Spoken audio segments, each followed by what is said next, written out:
رسوله الکریم اما بعد۔ کل یہ بات شروع ہوئی کہ جو نماز ہم پڑھتے ہیں وہ ہماری نماز جاندار نہیں ہے، اسی لیے ہماری زندگی بھی شاندار نہیں ہے۔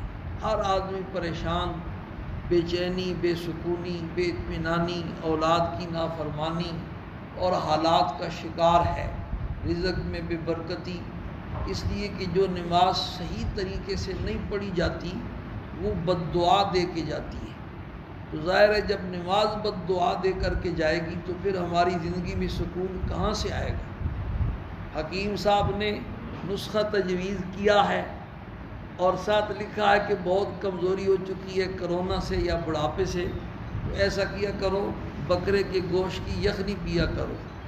صاحب جناب یخنی تو پی رہے ہیں لیکن مردہ بکری کی، یا بوڑھی مڑی بیمار جو چل نہیں سکتی ایسی بکری کی یخنی پی رہے ہیں، تو بتلاؤ کہاں سے تو طاقت آئے گی؟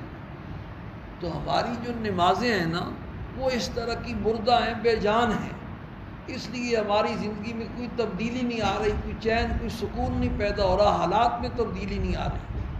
نماز میں اللہ نے خاصیت رکھی ہے، جیسے بکری کی گوشت میں خاصیت ہے جو یخنی مہینہ پی کر ٹیٹ ہو جائے گا، نماز میں خاصیت ہے جو نماز صحیح طریقے سے پڑھے گا وہ اللہ کی نافرمانیوں سے بچنے والا بن جائے گا، اور ہم دن بدن آگے بڑھتے چلے جا رہے ہیں۔ تو اصل نماز کو ایک نمبر بنانے کی ضرورت ہے، جاندار بنانے کی ضرورت ہے۔ اس کے لیے 4-5 چیزیں بڑی ضروری ہیں۔ سب سے پہلا کام تو نماز کو جاندار بنانے کے لیے یہ ہے کہ نماز کی پابندی ہو، وقت کی پابندی ہو، اہتمام کے ساتھ روزانہ 5 نمازیں پڑھیں۔ ایسا نہیں کہ جب موقع آ گیا کبھی پڑھ لی کبھی نہ پڑھی۔ یہ تو ایسا بلڈ پریشر کی گولی، ڈاکٹر کہتے ہیں روٹی کھاؤ نہ کھاؤ گولی ضرور کھانی ہے۔ جس دن گولی کا ناغہ ہوگا اس دن اٹیک کا خطرہ ہے، دل کا اٹیک بھی ہو سکتا ہے، فالج کا اٹیک بھی ہو سکتا ہے، اور بھی کوئی مسئلہ پیش آ سکتا ہے۔ تو بھائی یہ روحانی گولی ہے، جس دن یہ گولی چھوٹ جائے گی اس دن ایمان کا جو ہے نا اٹیک ہو سکتا ہے، ایمان پر شیطان ڈاکہ ڈال سکتا ہے، نفس ڈاکہ ڈال سکتا ہے۔ بعض دوائیاں ایسی ہوتی ہیں کہ ان کے کورس ہوتے ہیں، ڈاکٹر کہتے ہیں اگر اس میں ایک دن ناغہ ہو گیا تو پھر نئے دن سے پھر اسٹارٹ ہوگا 6 مہینے کورس کرنا، ٹی بی کا کورس ایسا ہی ہے، اور بھی ایسے کئی کورس ہیں۔ تو یہ حال نماز کا ہے۔ سب سے پہلا کام تو یہ ہے کہ کبھی پڑھی کبھی نہ پڑھنے والی بات نہیں ہے، روزانہ پابندی کے ساتھ وقت کے اہتمام کے ساتھ نماز پڑھنی ہے۔ سرکار دو عالم صلی اللہ علیہ وسلم سے پوچھا گیا سب سے افضل عمل کون سا ہے؟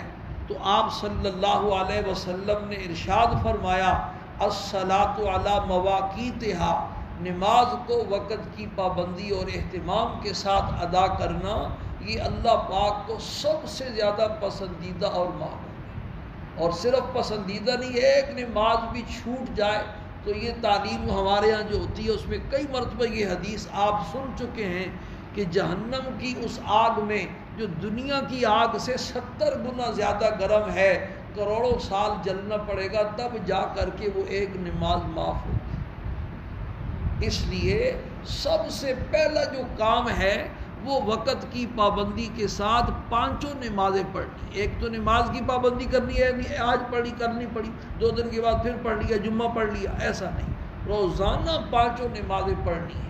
اور دوسرا پڑھنی بھی 5 ہے، بھئی 4 نہیں ہیں، نمازیں آسمان سے 5 اتری ہیں۔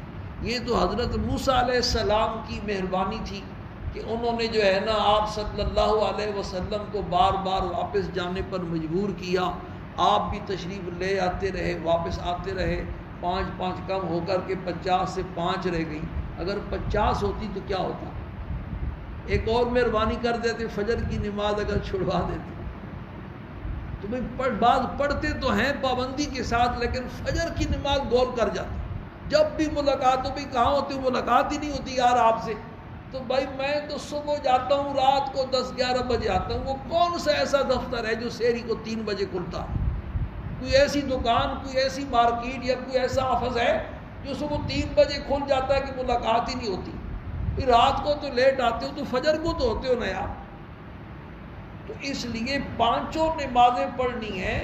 ایسا نہیں کہ فجر کی نماز، اگر فجر کی نماز گول کر لی تو وہ جو 4 پڑھی ہیں ان کا اثر بھی ختم ہو گیا. ڈاکٹر نے نسخہ لکھا ہے کہ یہ 5 ٹائم 5 گولیاں کھانی ہیں، تب آپ کی بیماری کنٹرول میں رہے گی.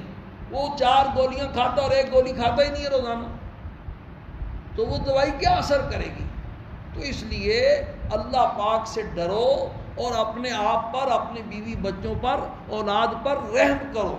ایک غیر مسلم نے لکھا ہے اور بجا لکھا ہے کہ مسلمان ابھی تک خواب غفلت میں سوئے ہوئے ہیں. ان کے جاگنے کا زمانہ وہ ہوگا جب ان کی مسجدیں فجر کی نماز میں اس طرح نمازیوں سے فل ہوں گی جیسے جمعے کی نماز میں آباد اور فل ہوتی ہے. تو جمعے اور فجر کی نماز میں کیا فرق ہے؟ گرمیوں میں آدھی صف رہ جاتی ہے پوری مسجد میں، اور سردیوں میں سردی کی وجہ سے بستر چھوڑنا مشکل ہوتا ہے تو تب بھی بڑی مشکل سے ایک صف پوری ہوتی ہے. عشاء کی نماز دیکھو تو نمازیوں سے مسجد فل ہے، ظہر میں دیکھو تو فل ہے، مغرب میں دیکھو تو فل ہے، عصر میں دیکھو تو فل ہے، اور فجر کے وقت سارے کہیں کام چلے جاتے ہیں.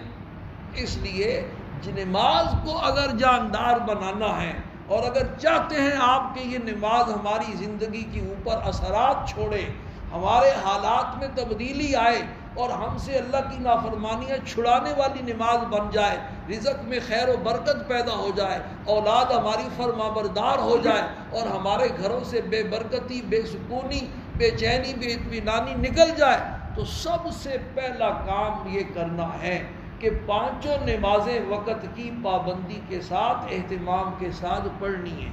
اور اگر خدا نخواستہ کسی وقت نماز رہ جاتی ہے تو فوراً اس نماز کو قضا کرنا ہے.